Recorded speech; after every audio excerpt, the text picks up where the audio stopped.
Buku sawenku majeng belahan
sumeblak sorote Hyang Pratangga Pati.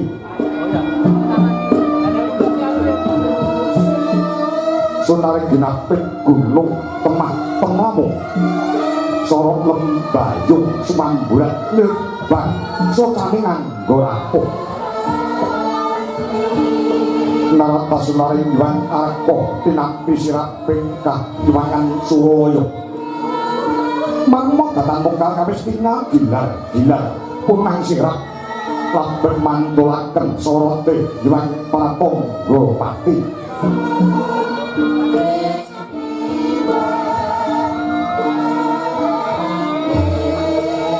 Kandha nyebut asmaning Gusti ing Maha Welas kang sarta maha asih.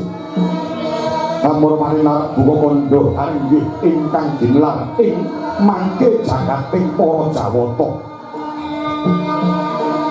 Katingal aramyang jagat wetan moyo-moyo jagat kulon.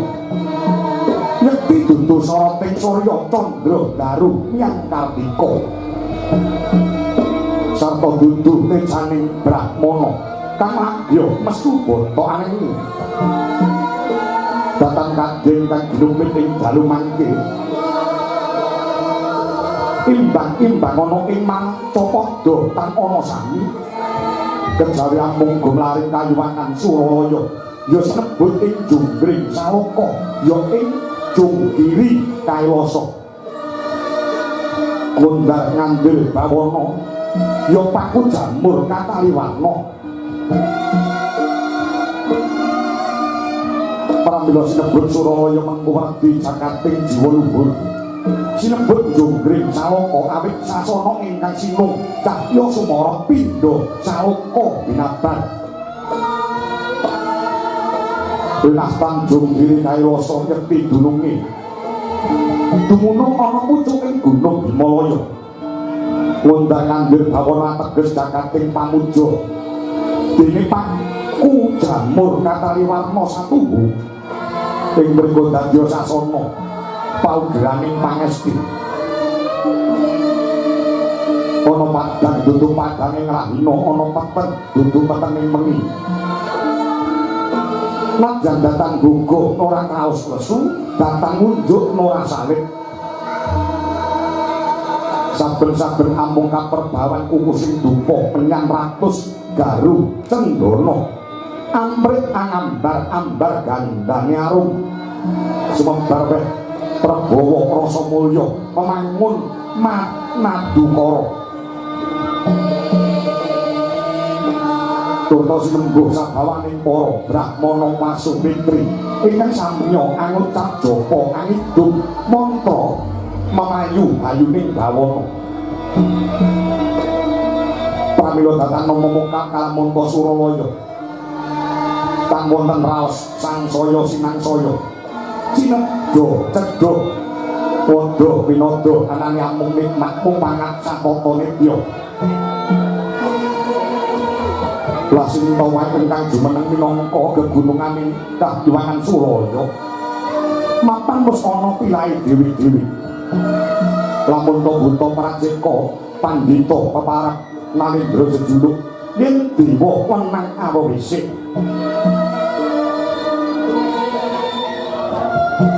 winocap dosa namanyo dosa 10 nama mastani ingkang awisik Sang Hyang Bathara Guru ya Sang Hyang Jagat Nata ya Sang Hyang Jagat Karana Sang Hyang Jagat Pratingkah ya Sang Hyang Catur Bojo ya Sang Nilamanta ya Sang Girimati Girinata Pasupati Pasuprabu Gondipati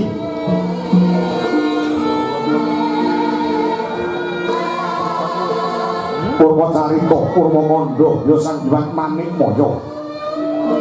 Mamo wisik Sang Hyang Guru ingkang mengkuwerdi dados panutaning titah manembah para Jawata Hyang Jagat Nata Jagat Karana Jagat Pratingkah labet Sang Hyang Guru ngasta wenang miwiti gumlaring pranatan ing jagat raya uga wisik Sang Hyang Catur Bojo labet sekawan astanira dene Hyang Nilakanta karana ciri belang kang mapan ing tembok ya sinebut Sang Hyang Giripati Pasupati Pasuprabu inggih Wadi Pati karena ngakoni para dewa Dewi Aksara Widodara dalah widodari Sang Hyang Purwacarita Purwakanda labet ingkang ampurmani lelakon ing jagat raya pramila sinebut Manikmaya minangka penget nalika lair dumadi saking kuninging Antiga Hyang Guru Ngasta pusaraning kadewatan mangreh para dewa Durandara dewa Wataknawa tuwin para Apsari adhedhasar adil para marta sama beda dana denda lirik datang bau kapine lampahing pengadilan nindakaken dana wesiasat werdine sinten ingkang tuhu tegen ing sesanggeman datang mangrung ing panembah yekti ginanjar sak murmate ananging nadyanto garwa putra sanak kadang mongko weya ing dharma dasar lundut ing reh kapitayan pangesti sigra pinatrapan pidana datang migih aringa nalika semana Sang Jagat Girinata ya Semang Hyang Guru lenggah ana ing bali Marcukunda Manik denadep dening kami tuwaning dewa nggih Sang Hyang Narada ya Sang Resi Kanika Putra ing wonten Sang Hyang Bathara Brahmana ing nguraken pasibaning para dewa bek amber amlabar kok sing doyong-doyong pancak sucining alun-alun mangkono datang antawis dan wujud awiji pangandhane Sang Guru ing dereng kawiyos lesan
Mandya darajating praja kawayan wusanya ruri rolah pangrahing mukara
tilar jelas tuti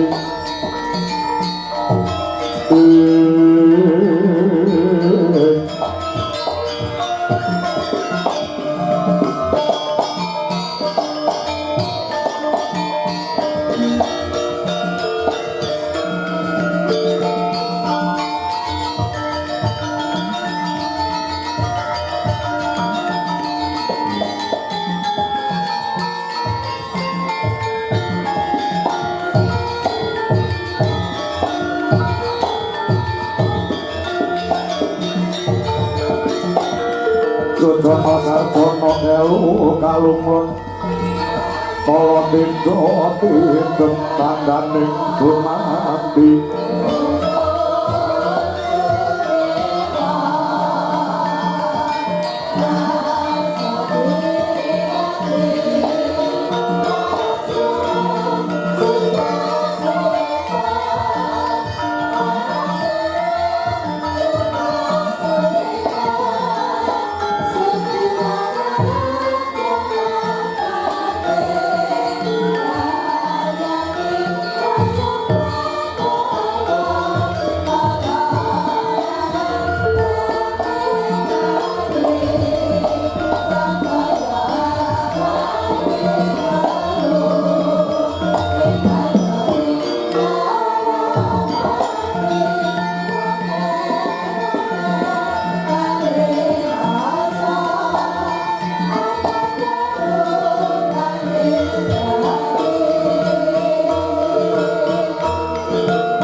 yen mbuh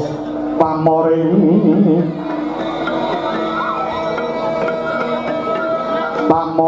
kawula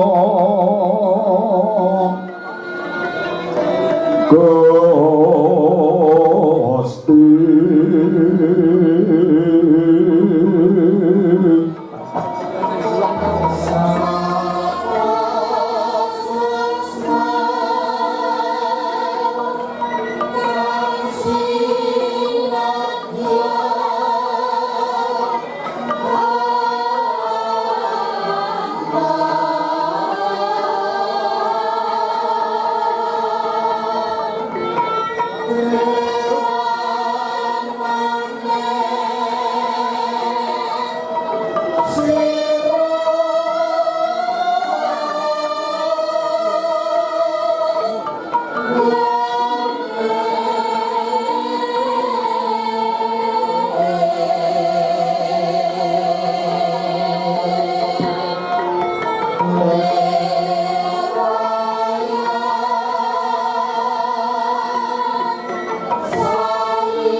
saking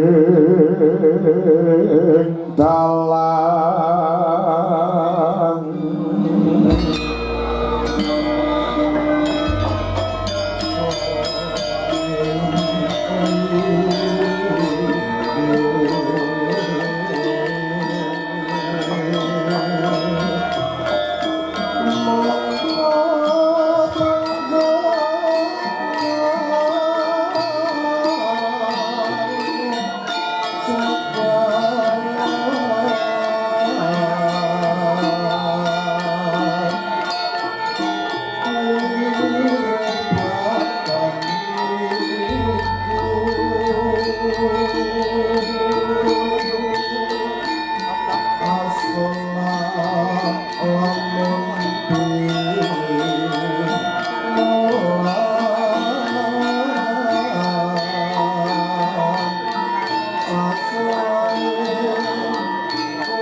Astuna Masidan sekaring bawana langgeng mugi rahayu sagung dumadi Kakang Guna Resi Narada pergenjang buk bolong kari conde sapa sing gawe alana lur wonten pengendika ngadhawuh Adi Guru miji dumateng ingkang ora ingkang wangan sithik pangudal-udal sami wilujeng rawuhipun paduka Kakang Narada wonten ing bali marcu kundha manik inggih Guru neskala pratanipun ingkang ora ing sithik pangudal-udal ingkang minangka dados kami tuwane para Jawata ing Kayuwangan neskala boten wonten anak sunggal menapa kepareng kula ngaturaken pambagya harja wilujeng kunjuk wonten ngasanipun Kakang Narada inggih sampun kula tampi andharaken jimat ing gesang kula boten langkung taklim kula mugi kunjuk wonten ngasanipun Adi Guru ing Kayuwangan Suralaya non turinggih Kakang Grawangan anggen kula mundi kapetekaken wonten ing Jaja urmeketing Wadaya miwah ana daging Kayuwangan Indra wonten diparingan ngadhawuh kula diprayogane nggon mulungguh kalwana pundi karaos boten kirang prayogi anggenipun ingkang putra Lumut Bathara Indra Ngadyantara sampun wonten rasa paduka pungulun sang Hyang Manikmaya Kakang wonten dawuh Rekelenggan samangke matur gunging panuwun ingkang tanpa mindhan dening kalenggan samangke Kakang Narada Kesdurawuh minangkani menawi dados aturipun ingkang rayi ing Kayuwangan Suraya Adi Guru wonten dawuh dadosaken kagyan rasing manah kula mongko menawi dipetung nggih menawi dipetung dinten samangke menika dede dina pasewakan ing Kayuwangan nggih nah saklangkung manter timbalan jenengan diwadi kudu manting ingkang ngrangka sithik pangudal-udal kadidene kula jangkau sepisan dumugi ing pamrih saged enggal pinanggih wonten ngasanipun Adi Guru moga yen mboten wonten bab ingkang wigati saklangkung manter timbalan paduka Adi Guru mila saking menika Adi Guru menawi kenik wilet daring kathah ingkang rangka sithik pangudal-udal sumedya ngangrungaken jangga nilengaken kalna nyaduk rumeneng sabda sabdanipun Adi Guru kalenggan samangke surasane ing donya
dosa tyaning sun Gusti Walasa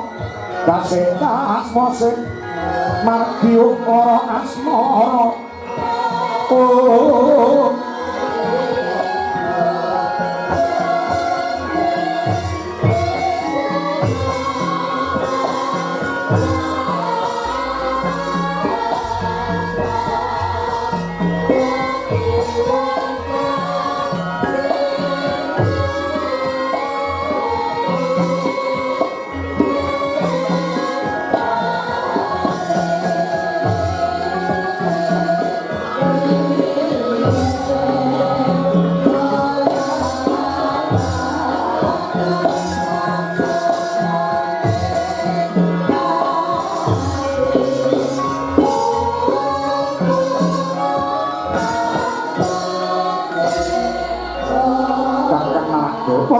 ati buku kula muringi cari durga mangsa nggoro kiriko kang satempedewo wonten pibatos menapa selangkung mantel timbang paduka adi guru panjenengan kroke sidik mangudal-udal kakang wonten ing Kayuwangan Suraya mboten wonten ingkang ulun kanthi sarasehan kang satung rembug kahanan wonten ing Kayuwangan Suraya kejawi namung kakang guna sinaradon jan nyatanipun paduka minangka dados kamituwaning para dewa tetuangganing para dewa dewi Sora Miwahatsari laras masih kasanipun adi guru kados pundi lugunipun menawi boten matur wonten ngasanipun Kakang Narada nderek angraosaken bilih kalenggan samangke kawontenan ing Kayuwangan Suraya ingkang beneh kelawan padatan kasempya ingkang goro-goro kagiri-giri mubal endute siblek kedobo mboten namung menika luber kawah candha di muka ngakak tutuke kumitir petite sang Hyang Nagaraja akarya bingung bilung-lungan sagunging para dewa Dewi Hak Sora Miwahatsari kakang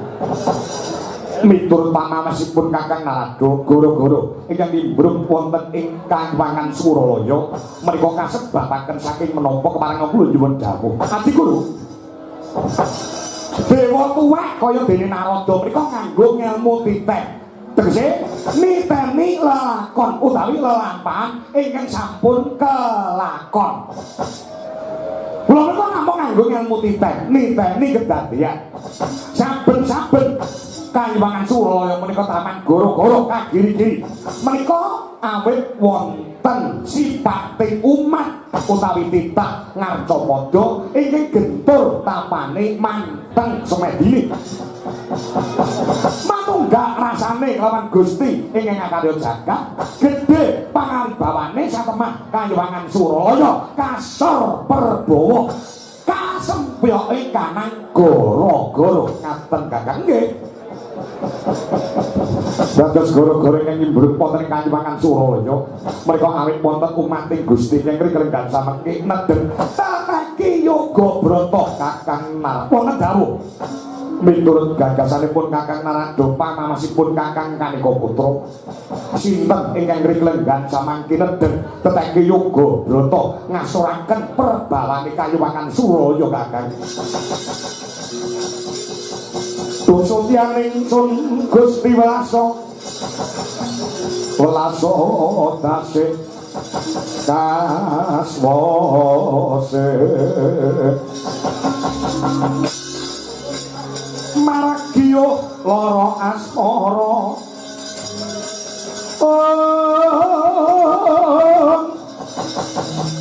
rangu-rangu gomangarang ya paringa husada nak anggir jiwa kawula nglimpur ngripteng logita sinawung langen asmara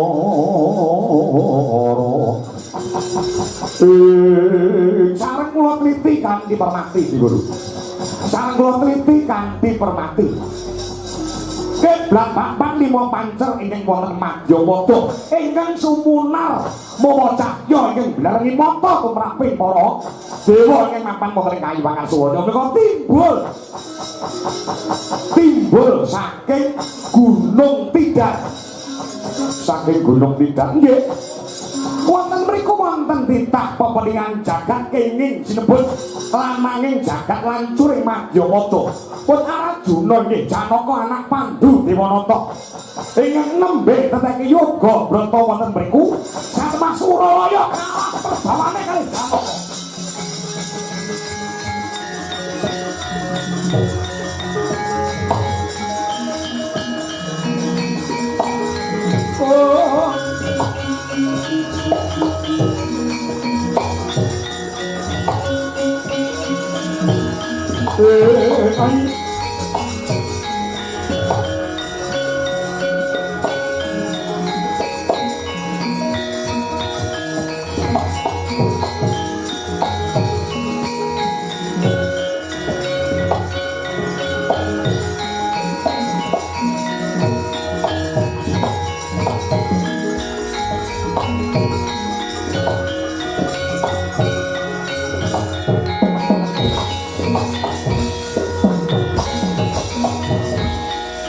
Kunjang Kanjeng Wangit kelap-kelap katon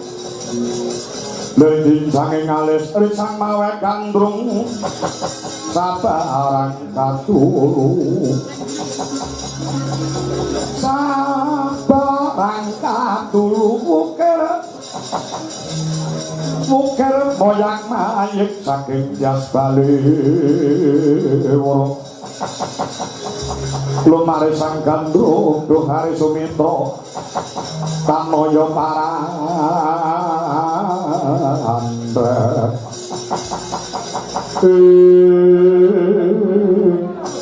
dados timbuling goro-goro ingkang mapan wonten ing Kanyuwangan Suraya lananging jajak lancuring Madyamata si Arjuna ya Janaka ingkang nembe teteki yoga brata wonten ing Gunung Pindar nggih lakar kados ngaten. Lajeng menapa ingkang dipun gontok menapa ingkang dipun kayun lho niku lho nuwun sewu Paduka kok kirang tanggap ing sasmita apa ta sing digayuh apa ta sing disedya dening pun Arjuna kudune kedahipun Paduka sampun tanggap bilih pun Arjuna anggenipun direwangi cegah dahar kelawan guling mapan wonten ing papan ingkang sepi lir sepasamun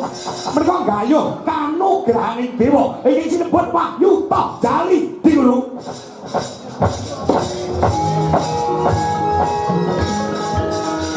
dewa-dewa Subata marang kang urip merang dipane arum ngendhan kuring kaliyan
Sutomo Gusti Sasongko Sasongko kasungan surya aras rumeng sari-sari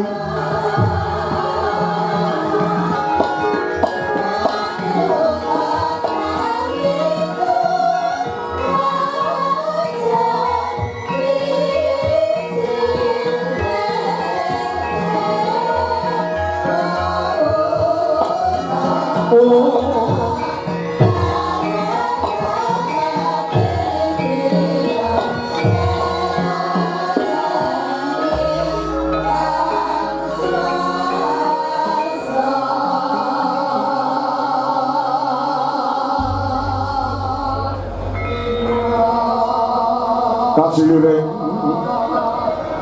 sami ana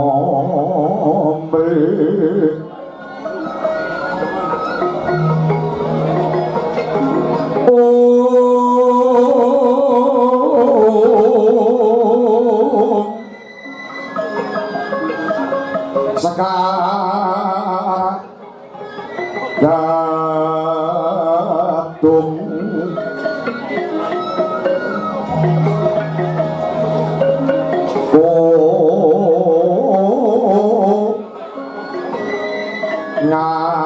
ngas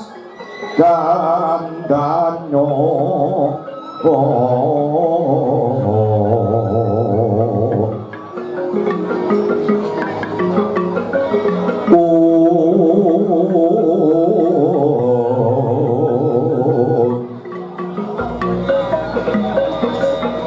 mawe hararas nandeng driya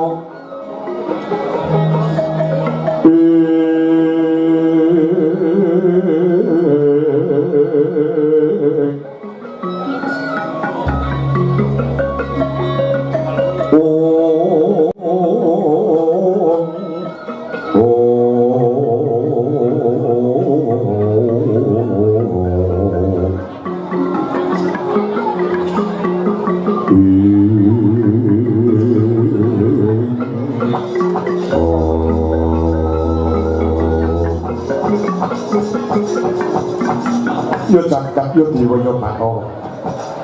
ulun pas padhake ning Prapta Ngabyantara ana ngarsa ulun garwa ulun ingkang ulun tresnani lair kang sarta batin Betari Durga permoni ingkang wangan dandang mangure padha kanthi karaharjan sak prapta kita ana Ngabyantara ulun Durga tobat inggih ulun nek kala sopan kula mboten wonten sunggal menapa bidhal saking dandang mangure dumugi wonten kayu Pangasulaya mboten ngandung sakara-kara sampeyan wilujeng mboten wonten alang sunggal menapa paling ngatur kenang bekti mugi gondol sandap apa debat kula ngadi pukulun iya wis apa bener becik akan ya bombong rasane ulun ora liwat pangis ulun wae tampan ana dalan pangestu ulun wae tampan ana nggih kula pundi kula tampi ing tangan kalih kapekaken wong jojor mekete madaya memang ora daging kayuwanan mugi-mugi saged andhae dhumateng widadari para kawula kula ingkang mapan wonten ing dandang mangure iya karo sapa Durga dalan karo sapa kaliyan dewa srani ing mapan wonten ngerbat kepanasan kalenggan samangga nggih kula Ngabyantara wonten ngarsa paduka iya ana wigati apa mergage kuwi kandha kelawan ulun apa dikaya apa lan kepiye ulun kuwi garwa kita ingkang penang nresnani kelawan jeneng Sina Betari Durga kula sing dianggep bojo to iya kula ki lek pun mboten nganggep dhumateng pun Betari Durga menika garwa panjenengan wong nyatanipun sampun sawetawis anggere paduka wonten ing Kayuwangan Sulaya babat pisan mboten nate tilik mboten griya kilen sampeyan niku nyambut damel ngurusi Kayuwangan mboten nate ngendangi dhumateng pun Betari Durga wonten porpi kula menika nggih bojo panjenengan nganti anak-anak sita pun dewa srami kasih bojo 5 taun ora disenggol para gatel kabeh ning awakku iya Durga amin akeh pakaryan kula ngertos paduka menika piyai sibuk oke sing dipikir, oke sing dipenggalih, oke sing kudu ditata. Ning apa ya ora iso kok nyempatke wektu, ora kita setengah jam. Kula menika kapan? Kula menika kangen kali panjenengan. Kula ngertos sak paduka menika mboten nate prei. Kok kono rene ora dipiti rono meneh. Kula ngertos. Wong wedok niku mboten perlu dipun jejeli dhuwit maneh. Mboten namung perlu dijejeli bondo donya kemawon. Wong wedok kaya kula niki nggih butuh dikeloni. Kula ora tanggaping Sasmita. Lho. Jalan pangapura manuk ku sira loro dan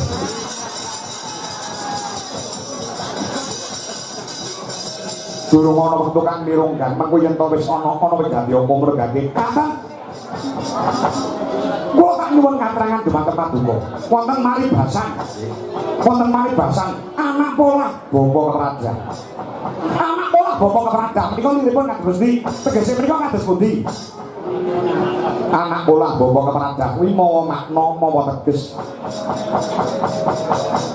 yen to putra garbene kersa tegese yen to anak duweni kekarepan duweni kreket kang sarta duweni krentek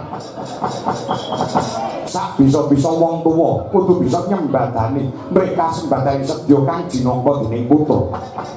Dewa Srani menika majaripun sinten Dewa Srani kuwi anakku kowe cilik sing gedhekne kula kowe cilik sing kula mentah kula ngantos dadi ratu wonten Tunggul Malaya menika mboten nate ngrepoti dhumateng panjenengan kan gak samangke putra pun Dewa Srani mutah dhumateng mun Betari Durga ingkang saged minangkani nggih namung paduka pukulun Bathara Guru. Oh sih. Dewa Srani duweni sedya apa? Dewa Srani menika kepengin salawase gesang anggenipun dadi anake Bathara Guru. Mongko Bathara Guru menika pimpinane Kayewangan Suraya. Kulina ngedung kanugrahan. Kulina ngedung lawan mahyuning dewa ing tumurun wonten ing Madyapada dhumateng para titah Madyapada. Ning babat pisan ngantos ning kelenggan samangke pun Dewa Srani menika dereng nate kecondhoan mahyuning dewa. Kalenggan samangke pun Dewa Srani ndarbani pamutah. Paduka ingkang kedah saged minangkani inggih menika pun Dewa Srani kepengin kecondhoan mahyuning dewa ingkang sinebut Wahyu Toh Jalil. Kajatrisan kampirangu arinangkul dinempet-kempet sang retnaning bawana sang retnaning bawana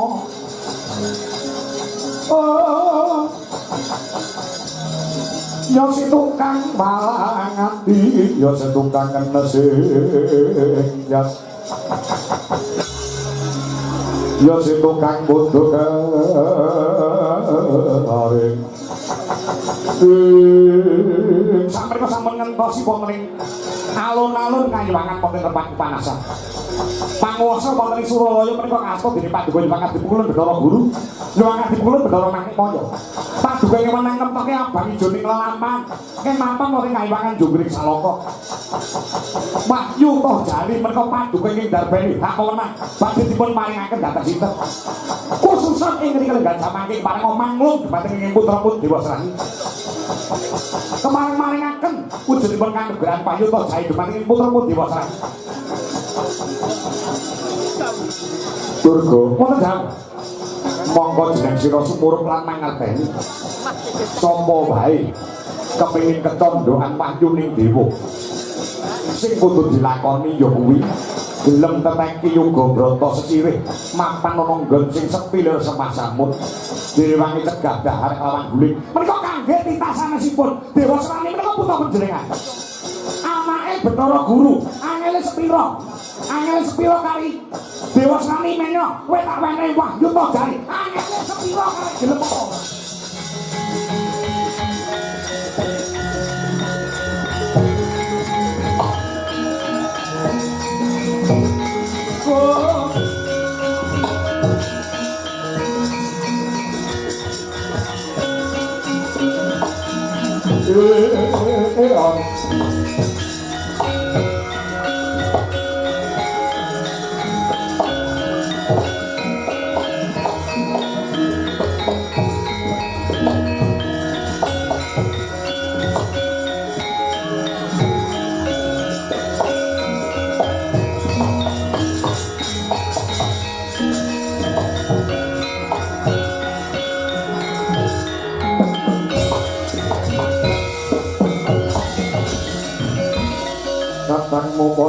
marang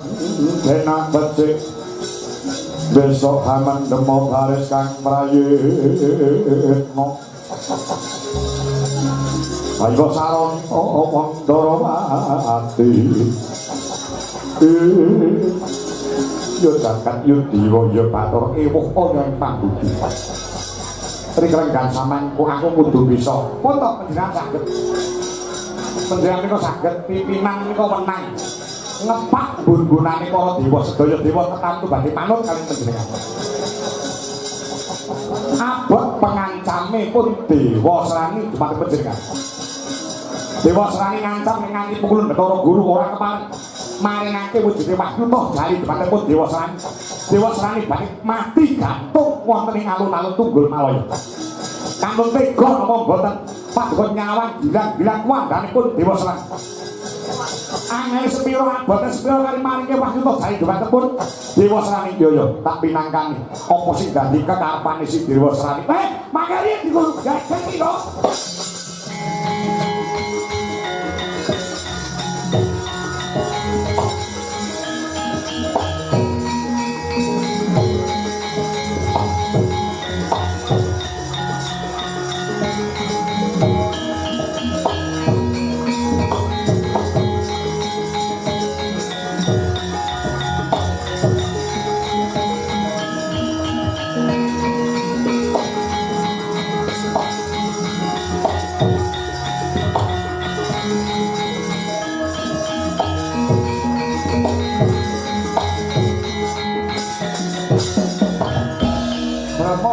mangutung ambrengan kadhe karunaning kaposihaning marga memalakum risang konto masrat mojo ngelak lalu mangulati soraya mangrangsang waya soraya mangrangsang waya Gumya samara wayambo niki mengke nek panjenengan nuruti karepe Durga nuruti karepe Dewa Serani wonten paribasan kriwingan dadi grojokan gonjekan dadi tangisan bebayani tumrap kawibawan Paduka Guru wit rumiyin ngantos ayam-ayam menten menika kedah cetha Paduka menika sampun pirsa lan mangerteni yen sapa wae gelem kecondhoan kanugrahane dewa niku ya kudu direwangi tapa brata mati raga gentur tapane manteng semedine direwangi cegadah lawan guling dadi ora menang Paduka menika nuruti kekarepane si Dewa Serani ing babar pisan kon rekoso bae moh kon poso jare sambate nyawa gudulanan kon ibadah wae ora gelem kon sujud malah ngucut kon ngaji malah ceki kaya ngono kok dikai wahyu niku badhe rusak tatananipun kayuwangan pangapunten kula wonten mriki minangka dados kami tuwaning dewa tuwek dhewe sing menang asung pitutur dumateng Paduka Guru menawi wonten klentu anggenipun jumangkah kumrembyah kang asta nuruti kekarepane bojo niku kenging mawon nuruti kekarepe anak menika kenging mawon wong tuwa niku tanggung jawabne ditonton sik didelok sik anak iki karepe kuwi bener apa luput nerjang mawaler napa boten ku tak dipun teliti kanthi permati dipun entung kanthi jangkep nah ini mengke sampean mung nuruti hartane kamsa mergo gedene rasa tresna lan ingkang garwa pun dari Durga kaliyan Dewa Serani Bang iki pengen rusak tatanan kayuwangan lha saking menawa dipun penggalih langkung rumiyin Kakang Narada wonten jam kula tak nyuwun pirsa takon apa pimpinane kayangan menika sapa Paduka Guru panguwasa wonten ing kayuwangan Junggring Salaka menika sinten Paduka Adi Guru ingkang menang nemtok ing abang ijo ning lalampahan wonten kayangan sinten Paduka yen aku kandha abang dewa liyane ya abang yen aku kandha ijo dewa liyane ya melu ijo tegese dewa ora kena ndadak marang dawuhe Bathara Guru amargi panduka ing dados pimpinane Kahyangan Suraya yen mengkaten panjenengan cekap kendel kemawon kula ing darbene tumindak yen wonten menapa menapanipun mengke kula sing tanggung jawab anggene kula badhe maringaken kanugrahan toh jali dumateng pun dewa sani Pak menika kula mboten badhe manut kali jenengan mergo sampeyan salah wong salah kok dinut niku pripun kejabi kejaba lagi kejabi utawi kejaba nek panjenengan iku leres tumindakipun kula puri handayani ini sampeyan iku kleru kakak paduka cekap kendel kemawon boten saged yen paduka boten purun kendel nyentolani mendados pengendikaning Sang Hyang Manikmaya yen paduka boten manut kalian Bathara Guru napa kelampahan paduka kula lereni anggenipun dados dewa lho ngancam sampeyan golek gawean anyel kaya ngono jerarep mecapi rombongan iki amargi paduka boten gugu dumateng kula manut napa boten boten menawi boten monggo nek paduka badhe ndadak dawuh saka pangwasa Kahyangan Suraya kula boten duwe kami tuwa panjenengan kula nggih boten badhe kawratan pikelenggan samangke paduka minta lunga saking Kahyangan Suraya pinarak monggo mundur dherekaken sugeng tindak oh usir iki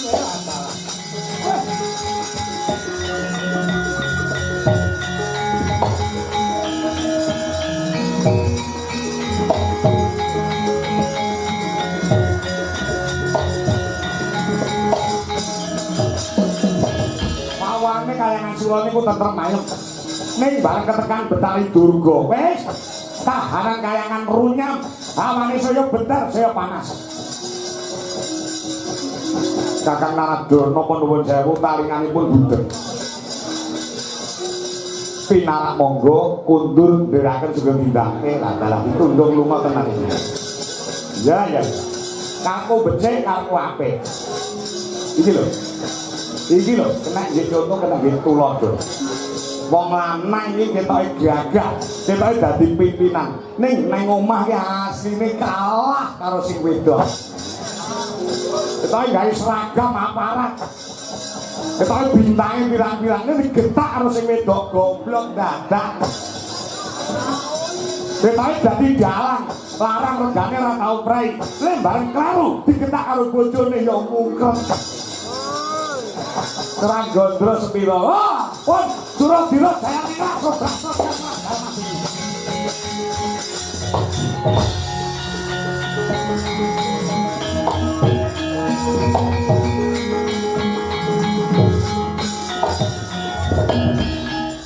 pun bersatipun gagas bersatipun menggali Narada kan kersane metu saking rombongan dewa iso keh dewa-dewa nom sing magang kepingin dadi kami tuane dewa. Pancen Bathara Narada niku riyen niku mboten cocok kali panjenengan. Ora setuju kali panjenengan. Mila nggih nolak mekasanipun mboten nate kok jenenge nebu sakwiyun kali panjenengan. Pun kersane Betari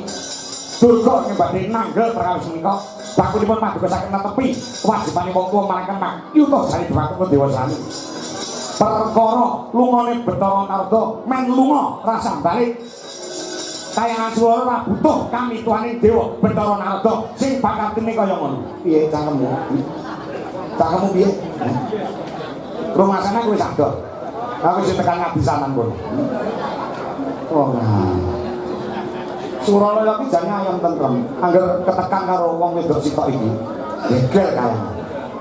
Bola-bali lek widok darine para begengga iki. Ya Allah.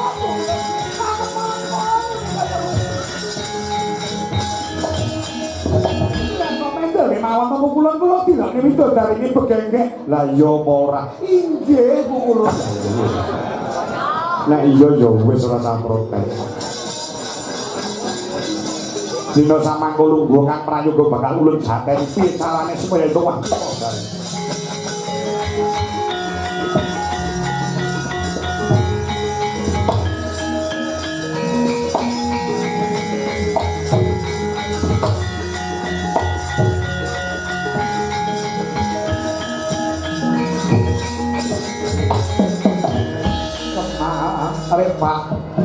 Cinami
Bidang perbawaning ratri sosodara wis manjer kawuryan tanpa jiwa memanggih sing manggep srimanggal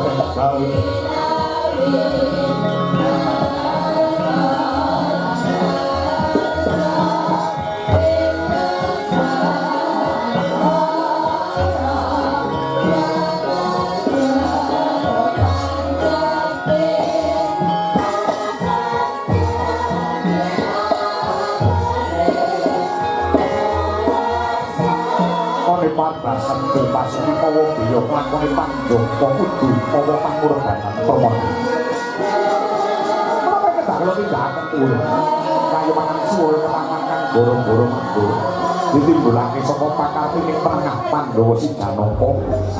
ing kanggan samengkut niki yoga brata ana ing Gunung Pindad. Mongko kira ulun dina samangkut kang bakal pinercaya entuk kanugrahaning Dewa Wahyu toh jali ya mung Arjuna ya mung Janaka sang lananging jagat lan curi Madyapada. Mula kabeh kudu dicara disaranani supaya Wahyu isa kecekel lawan si Dewa Srani sarate Janaka kudu temeka mati. Mula dina samangka tumandang gawe dawuhna marang Atmaja kita si Dewa Srani lan kabeh para Wadyabala Tunggul Malaya supaya ngebiyung ana ing Gunung Pindad merpeki lawan Arjuna yen perlu ora sedadak ditakoni tumbul dipateni supaya gangsar lan gampang anggon ulun bakal mbudidaya mereka sebaganing sedya si Dewa Srani antuk wahyu ning Dewa Wahyu Jali